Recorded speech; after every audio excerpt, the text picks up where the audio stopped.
What's going on, YouTube? I'm here today to show you my personal deck profile of Dark Worlds for the 2012 September ban list. As of right now, Dark Worlds are, in my opinion, the best deck out there because it really didn't get affected by the ban list. I mean, Tour Guide got hit to 2, but that really doesn't slow the deck down at all. So I'm going to go ahead and I'm going to show you my build of my deck. Alright, let's start with the monsters. You got your basic, 3 Graphas, 3 Snow.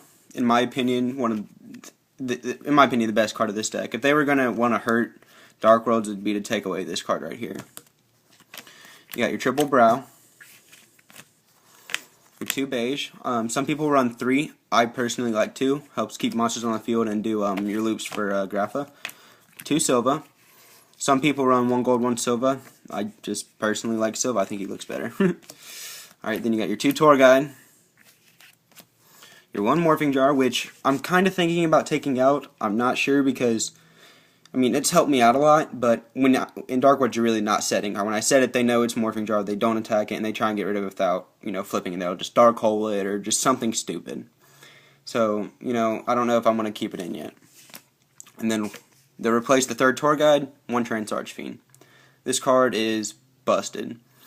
There's so many good plays for this card, like Summon Trance, Activate Effect, Pitch Snow, Search out of Gates, and then, just go crazy. And then, banish your Snow, pitch whatever you got, you do your draw, and then when he leaves, just bring your Snow right back. It's so good. This card's busted. Alright, now, I'm going to go ahead and get to your spells. Now, this is a spell-heavy deck, and in some ways, with this deck, you almost want to have more spells than monsters in your hand at a time because this deck has such good draw power. Alright, now let's start with the spells. You got your 3 Gates, 3 Dealings, 2 Drag Down. Now the thing with this card is a lot of people run 3 of this. And I did it for a while, but I think that 2 works a lot better because I would find myself with either 2 in my hand or I would top deck it when I'd have nothing in my hand. So I couldn't really use it and it would get cloggy, but I think 2 is really good. 1 Card Destruction, staple for this deck. 1 Allure of Darkness, it's really good. Just sometimes, when you have to use it because you don't have anything and you just need some extra draw power and you don't get a dark, or the 1 dark you draw is like Grapha or something. I mean, it's really not good, but it helps, so I like to keep it in here. And then you get your staples, 1 Reborn, 1 Heavy, 1 Dark Hole. And then we got 1 Foolish Burial. And then my kind of tech for the deck is Into the Void. 1 Into the Void. This card is really, really good in this deck because you do get all your Dark World effects at the end phase when this happens. So if you have a handful of Dark World cards, let's say you have 2 Brow, a Beige, and a Grapha. This card's great. Use it, draw, got whatever you have, Magic Trap, use it, set it, do what you have to do. End phase, pitch everything. And then you're not going to be stuck with no hand because you're going to draw 2 for your Brows. Graph, you're going to pop something on the field, and Beige is going to get special, so you have a monster on the field. This card is so good. I love it. And I did try it at 2, but it did get cloggy, but I think 1 is perfect. Alright, now let's get to the traps. You don't run a whole lot of traps in this deck, but, you do need some traps for defense, just your basic staples. And then, this is a turbo build, so we're going to run your 3 Reckless Greeds. This card's really good. Hold on to these, set them till you have 2 or 3 of them, and then use them all at once, and you're just plussing. A lot of people are like, why would you use that? You skip your next 2 draw phases, but if you know anything, if you hold them, let's say I have 2 face down or even 3, I'm drawing 6 cards for my next 2 turns, and there's so much draw power in here, it really doesn't matter. You just have to know when to use it. Then you got your staple, double Torrential, 1 Mirror Force. I don't know if I'm going to put this to 2 or not. I really don't think I will because I think it's good at 1 because people are going to be running triple MST, 1 Heavy this format because there's going to be a lot of back row, so I'm not too sure yet. And you got 1 Mind Crush. This card's really good. I tried it at 2 and I didn't like it.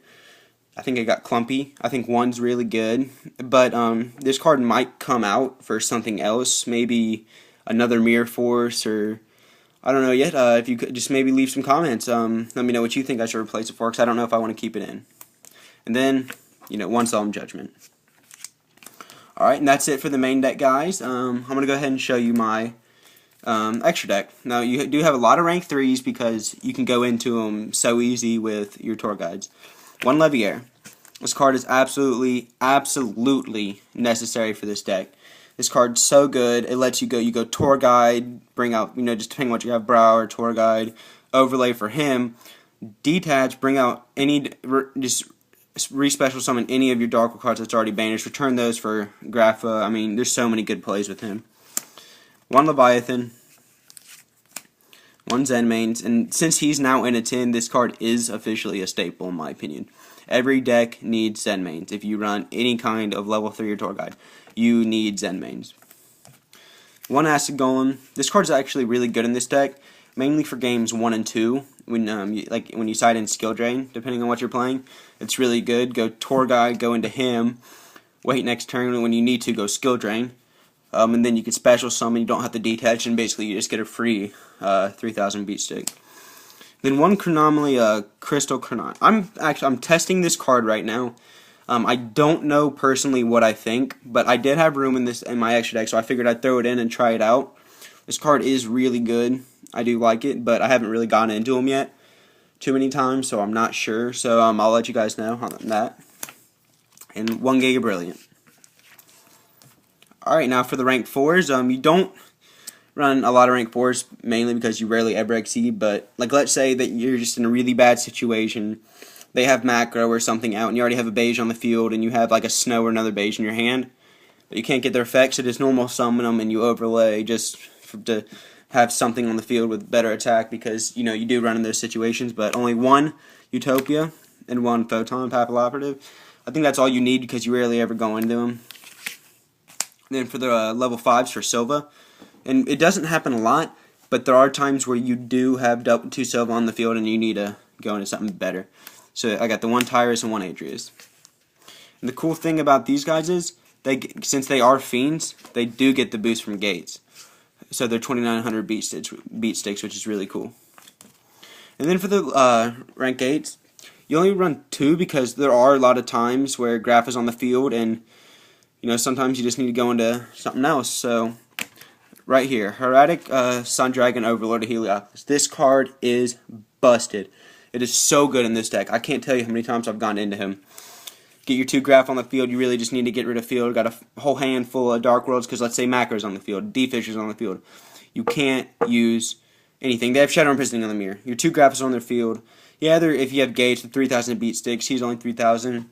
Yeah, you can basically run over anything. But let's say there's a whole lot of back row you need to get rid of. You need to get rid of that Shadow Imprisoning. All you got to do, detach from him and tribute as many cards as you want. You can do it from your field or hand. So if you have a bunch of Dark World cards in your hand that are completely worthless, pitch them to the grave. Destroy something on their field and then go for 3,000. And what I'll do a lot of times is I'll go into him, I'll detach a Grapha, and I'll just pitch a useless Dark World. Sometimes I'll even tribute a Grapha from my hand if I have him to get him in the grave. And then I'll pop like a Shadow Imprisoning or Macro or something. And then I'll use Gates, get pitch Beige, special summon, and return him, get that detached Grapha back. And then normal, then re-normal Beige, return him and get my other Grapha back, so you plus. So this card's so good. And then this other card, I've gone into him 1 time. And it was just because I was just having a fun duel. I wasn't being serious at all. I haven't ever really found a reason to go into him yet. He's just kind of in there just, because. But 1 Neo Galaxy Eyes, I mean, like I said, I've only gone into him once, and that was just for fun. But I would not recommend I haven't really ever been in a situation where I've needed to go into him. So he's just kind of in here. Now for the side deck. My side deck is a little different. It's because it's still for last format. So I don't know what I'm going to use this time, but it's pretty basic stuff. You got your triple MST, which you definitely need for when people side in the macros, D-Fissures, Imprisoning, all that. 1 Deck Devi. I don't know about this card yet because, like I said, I don't know what decks are going to be being run in the next format. I side the 2 warnings because, if I'm playing Dino Rabbit or something, because Dino Rabbit is not dead. Rabbit went to 2, whip-de-doo. They can, if you really think about it, they could only use 2 anyways. And they can just keep recycling with Leviair with the tour guide. Rabbit is not dead. So I always side those. And then, once again, for Rabbit, the 3 Chain Disappearance. Like I said, I don't know if these are going to stay because I don't know about the format. There may be other decks where this card can work. But like I said, mainly for Rabbit because that deck is not dead. Then the 3 goes in match. This card's really, really, really good. This card ruins decks sometimes. Like if you're playing just anything where it's not an attribute specific deck, you play this, you win. They can't do anything. Whatever attribute they have on the field, that's what they're stuck with. You get rid of it, and they say they don't have any more. You have a clear field always. It's so good. And then 3 Skill Drain. This card's great. Absolutely great. I love this card. It's so good. It goes great with this deck because, I mean, the only cards that activate on the field are Morphing Jar, Trance, and Tour Guide, and a lot of times I'll end up siding out the Morphing Jar or Trance depending on how many of these I side in because I know they'll get in the way, but this card's really good. But let's see how this format gets kicking, see what decks are running. Maybe these might go main deck. You never know. Alright guys, thanks for watching. I'm sorry this video is kind of long. I just wanted to give you, just my personal opinion on certain cards, why I'm using them, and, all that. But, like I said, I think Dark Ones are going to be really good. And, alright, peace out, guys. Thanks for watching. Just comment and subscribe. Let me know how I did. Alright, peace.